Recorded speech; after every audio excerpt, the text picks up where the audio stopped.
मित्रांनो नमस्कार. आज आपण एका फार गंभीर पण तितक्याच महत्त्वाच्या विषयावर बोलणार आहोत, तो म्हणजे मृत्यू पायांपासून सुरू होतो. हे वाक्य ऐकताच बरेच जण घाबरतात, काही जण हसतात, काही जण म्हणतात की हा अंधश्रद्धेचा भाग आहे. पण मित्रांनो, हे अंधश्रद्धा नाही, हे शास्त्र आहे, अनुभव आहे आणि प्रत्येकाच्या जीवनाशी थेट जोडलेलं वास्तव आहे. जरा कल्पना करा. एखाद्या 25 वर्षांच्या तरुणाचा विचार करा. त्याचे पाय किती मजबूत असतात. दिवसभर धावपळ केली तरी त्याला दम लागत नाही. तो सहज जिने चढतो, पळतो, खेळतो. आता हाच माणूस जेव्हा 60 वर्षांचा होतो, तेव्हा त्याला जिने चढायला त्रास होतो. लांब चाललं की पाय दुखायला लागतात. काही जणांना तर 10 मिनिटं उभं राहिलं की गुडघ्यांत वेदना सुरू होतात. म्हणजे काय? शरीराने अजून बरीच कामं करायची असतात, पण पाय साथ देणं थांबवतात. आणि इथूनच मृत्यूची वाटचाल सुरू होते. डॉक्टर लोक सांगतात की ज्या दिवशी माणसाने स्वतः चालणं सोडलं, त्या दिवशी त्याने स्वतःच्या शरीरावर नियंत्रण गमावलं. कारण पाय थांबले की रक्ताभिसरण थांबतं, स्नायू आळशी होतात, हाडं पोकळ होतात आणि हळूहळू शरीर सडायला लागतं. अनेक वेळा तुम्ही पाहिलं असेल, एखादा म्हातारा हॉस्पिटलमध्ये आजारी होऊन महिनाभर बेडवर पडतो आणि मग तो पुन्हा उभाच होऊ शकत नाही, कारण पायांनी काम करणं बंद केलं की माणूस संपतो. पाय म्हणजे फक्त चालण्यासाठी नाहीत, पाय हे आपल्या शरीराचं दुसरं हृदय आहेत. आपल्या शरीरातील रक्त वर मेंदूकडे, हृदयाकडे पंप करण्याचं काम पायांच्या स्नायूंनी होतं. जर हे स्नायू कमजोर झाले तर रक्तप्रवाह अडतो, सूज येते, श्वास घ्यायला त्रास होतो आणि आयुष्य कमी होऊ लागतं.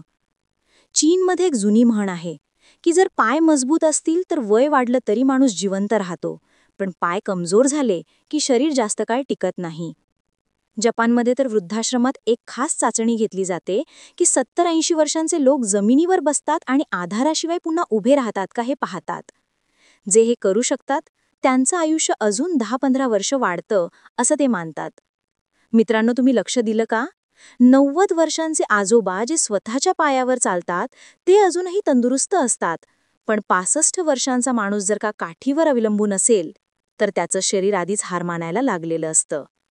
म्हणून आज मी तुम्हाला सांगणार आहे की पाय का इतके महत्त्वाचे आहेत, वय वाढलं की पायांमध्ये कोणते बदल होतात आणि सर्वात महत्त्वाचं, पाय मजबूत ठेवण्यासाठी काय खाल्लं पाहिजे आणि कोणते उपाय केले पाहिजेत. आजचा हा पहिला भाग म्हणजे फक्त प्रस्तावना आणि पायांचं खरं महत्त्व समजून घेण्याचा प्रयत्न आहे.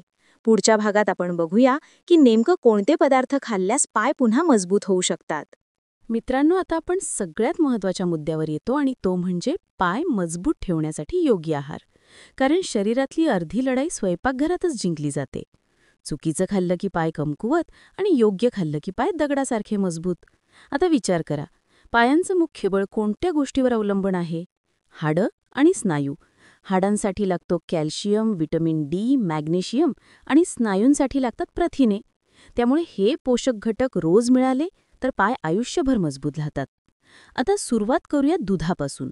दूध, ताक, दही, पनीर या सगळ्या दुग्धजन्य पदार्थांमध्ये भरपूर कॅल्शियम असतं. रोज सकाळी कोमट दूध प्यायचं, संध्याकाळी ताक घ्यायचं आणि आठवड्यातून 2दा पनीर खायचं. त्यामुळे हाडं लोखंडासारखी घट्ट राहतात.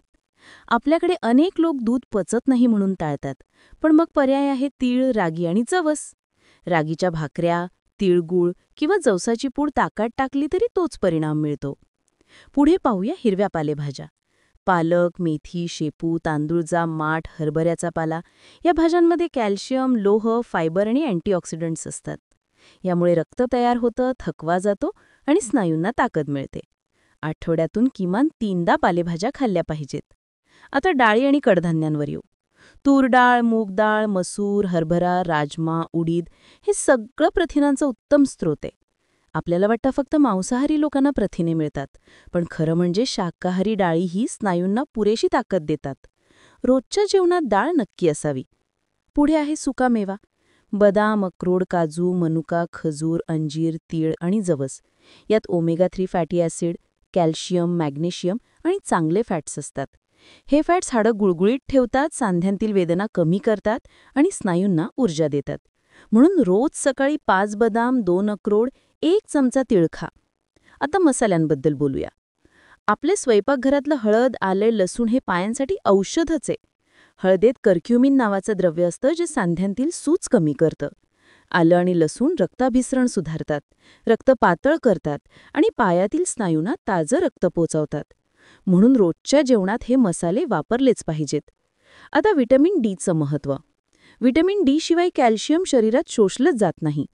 व्हिटॅमिन डी मिळतं ते सूर्यप्रकाशातून. सकाळी 8 ते 10 या वेळेत 15 मिनिटं सूर्यप्रकाशात उभं राहिलं तरी पुरेसं व्हिटॅमिन डी मिळतं. पण आजकाल लोक घरात बसतात, क्रीम लावतात, त्यामुळे व्हिटॅमिन डीची कमतरता वाढते आणि हाडं पोकळ होतात. म्हणून रोज सकाळी थोडा वेळ तरी सूर्यप्रकाशात फिरा. आहाराबरोबर काही खास घरगुती उपाय आहेत.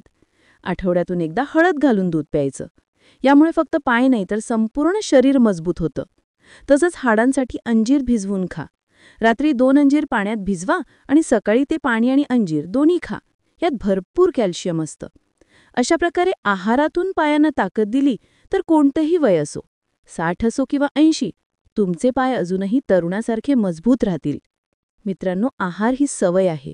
जेवणात थोडं लक्ष दिलं तर औषधाची गरज उरत नाही. म्हणून पुढच्या वेळेस जेवायला बसलात तर लक्षात ठेवा, थाळीत दूध, पालेभाज्या, डाळ, सुकामेवा आणि थोडा सूर्यप्रकाश या 5 गोष्टी रोज असायलाच हव्यात.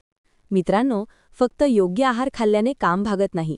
जर आपली जीवनशैली चुकीची असेल तर कितीही दूध, तीळ, बदाम खाल्ले तरी पाय मजबूत राहणार नाहीत. म्हणून आज आपण पायांसाठी आवश्यक जीवनशैलीतील बदल पाहणार आहोत. पहिला आणि सगळ्यात महत्त्वाचा बदल म्हणजे चालणं. पायांना ताकद देण्यासाठी चालण्यासारखं दुसरं औषध नाही. दिवसाला किमान 30 ते 45 मिनिटं चालणं गरजेचं आहे. पण लक्षात ठेवा, चालताना मोबाईलवर बोलू नका, घाई करू नका. शांतपणे श्वासावर लक्ष केंद्रित करून चाललं पाहिजे. चालताना पायांचे स्नायू काम करतात, रक्त वर मेंदूकडे जातं आणि हाडं घट्ट राहतात. दुसरा बदल म्हणजे व्यायाम. आता अनेक लोक म्हणतात की आम्ही म्हातारे झालो, व्यायाम कसा करायचा? पण व्यायाम म्हणजे जिममधली मशीनं वापरणं नव्हे. साधे सोपे व्यायाम पुरेसे आहेत. जसे की खुर्चीवर बसून उठणं, भिंतीला टेकून उभं राहणं, पायाच्या बोटांवर उभं राहणं, थोडं स्क्वॅटसारखं बसणं. हे रोज 10-15 वेळा केलं तरी पाय मजबूत राहतात. योगासने तर अजून चांगले परिणाम देतात. ताडासन, वृक्षासन, भुजंगासन, पवनमुक्तासन, शवासन ही आसने पायांना आणि कमरेला ताकद देतात. रोज सकाळी 15 मिनिटे योग केलं की औषधांची गरज लागत नाही. तिसरा बदल म्हणजे वजनावर नियंत्रण. जास्त वजन पायांवर ताण आणतं. गुडघ्यांना, टाचांना, कमरेला वेदना सुरू होतात. म्हणून वजन जास्त असेल तर आहारात बदल करून ते कमी करायला हवं. यासाठी तळकट पदार्थ, जास्त गोड, पांढरा भात कमी करावा आणि त्याऐवजी फळं, भाज्या, उकडलेले धान्य वाढवावं. चौथा बदल म्हणजे बसण्याची पद्धत. आपल्याकडे अनेकजण पाय गुडघ्याला गुडघा लावून तासनतास बसतात किंवा पायावर पाय ठेवून बसतात. त्यामुळे रक्ताभिसरण थांबतं आणि पाय सुजतात. म्हणून नेहमी पाय सरळ ठेवून बसा आणि दर अर्ध्या तासाला उभं राहून 2 मिनिटं फिरा.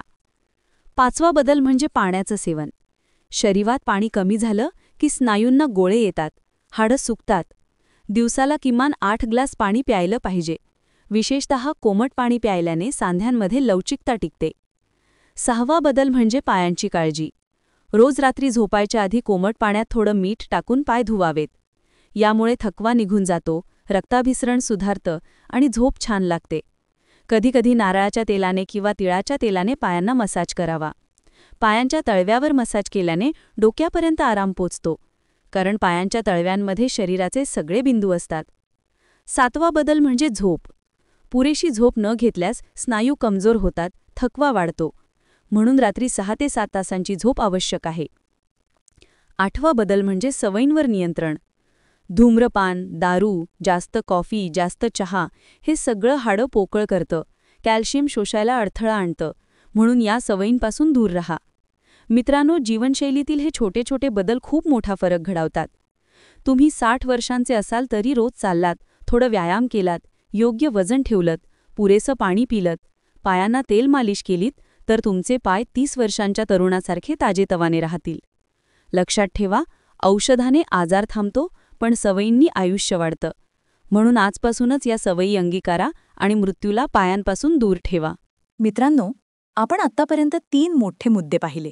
पहिल्या भागात आपण समजून घेतलं की खरं तर मृत्यू पायांपासून का सुरू होतो. दुसऱ्या भागात आपण पाहिलं की आहारात कोणते पदार्थ घेतल्याने पाय मजबूत होतात. तिसऱ्या भागात आपण जीवनशैलीतील बदल शिकून घेतले. आता या शेवटच्या भागात आपण सगळं एकत्र करून निष्कर्ष बघू आणि काही खास उपाय समजून घेऊ. कारण फक्त सिद्धांत माहिती असणं पुरेसं नाही, तर प्रत्यक्षात तो वापरणं महत्त्वाचं आहे. मित्रांनो, लक्षात ठेवा, पाय म्हणजे फक्त हाडं आणि स्नायू नाहीत, तर ते आपल्या आयुष्याचं इंजिन आहेत.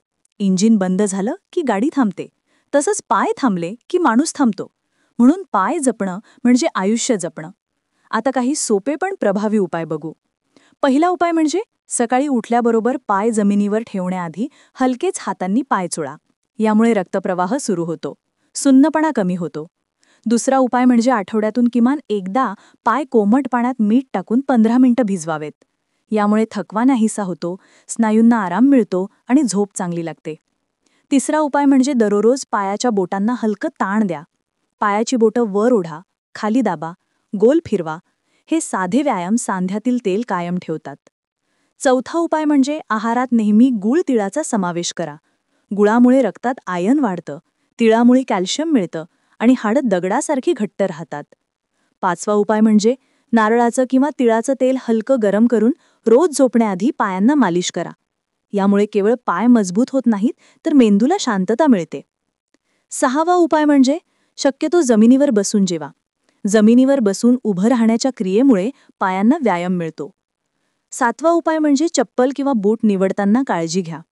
खूप घट्ट, खूप उंच टाचा किंवा खूप पातळ तळ असलेली पादत्राणं टाळा. योग्य पादत्राणं पायांचं आयुष्य वाढवतात.